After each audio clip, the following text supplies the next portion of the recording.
가피풀 말씀 테마, 매일 기도하지 않으면 어떻게 되나요? 기도를 매일 해야 하는가, 하지 않아도 되는가에 대해서 생각해 보기 전에 먼저 자신의 마음을 이해하는 것이 중요합니다. 예수님은 마음을 밭으로 비유하셨습니다.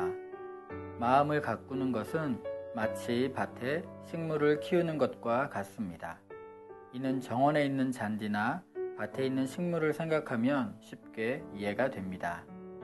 봄철에 식물을 심어 놓고 5월, 6월이 되면 식물이 가장 잘 자랄 때입니다. 밭에 식물을 키워본 사람은 식물이 잘 자라도록 하기 위해서는 물을 주고 비료를 주는 것만으로는 결코 충분치 않다는 것을 잘 알 것입니다. 문제는 잡초입니다. 심은 적이 없는데도 자라나는 것이 바로 잡초입니다. 아무리 물을 잘 주고 비료를 주었다 하더라도 잡초 제거를 소홀히 하면 심은 식물은 찾아보기도 힘듭니다. 심은 식물보다 잡초가 더 빨리 무성하게 자라기 때문입니다. 우리의 마음도 이와 같습니다. 우리의 영은 이미 구원을 받았지만 우리의 잠재의식에는 여전히 악한 쓴뿌리와 좋지 못한 습관과 잘못된 믿음들이 가득합니다. 이와 같은 잡초는 저절로 끊임없이 자라 조금만 방심하면 마음을 가득 채우게 됩니다. 반면에 우리가 심은 식물은 열심히 가꾸고 돌봐야 잘 자랄 수 있습니다. 생명의 씨앗인 말씀도 마찬가지입니다. 왜 그럴까요? 우리가 타락한 존재로 태어나 마귀의 성품을 나타내며 살았기 때문입니다. 우리는 이 비유를 통하여 왜 항상 기도해야 하며 쉬지 말고 기도해야 하는지 알아야 합니다. 대부분의 경우 힘들거나 어려울 때는 열심히 기도합니다. 그러나 그 문제가 해결되면 자연스럽게도 감사도 기도도 잊어버립니다.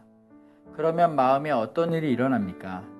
자신도 눈치채지 못하는 사이에 여기저기 잡초가 생겨나기 시작합니다.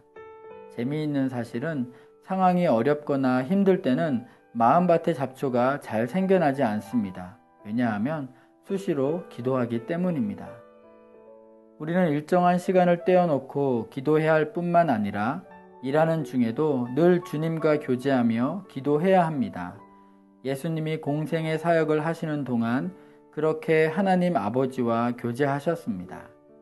이때 예수께서 기도하시러 산으로 가사 밤이 새도록 하나님께 기도하시고 누가복음 6장 12절 항상 내 말을 들으시는 줄을 내가 알았나이다. 그러나 이 말씀 하옵는 것은 둘러선 무리를 위함이니 곧 아버지께서 나를 보내신 것을 그들로 믿게 하려 함이니이다. 요한복음 11장 42절 또한 기도에 대한 우리의 생각을 바꿔야 합니다. 기도는 하나님으로부터 무엇인가를 얻어내기 위해서 행하는 노동과 같은 것이 아닙니다. 기도는 하나님께서 이 땅에 그분의 뜻을 이루도록 하기 위해서 우리가 우리의 통로를 열어드리는 위대하고 거룩한 특권입니다. 왜냐하면 하나님께서는 이 땅의 모든 다스리는 권세를 하나님의 자녀에게만 주셨기 때문입니다. 하나님께서는 자녀를 통하지 않고서는 아무것도 하시지 않습니다. 그래서 지금도 기도하는 자녀를 찾고 계십니다. 가피풀 말씀 테마, 매일 기도하지 않으면 어떻게 되나요?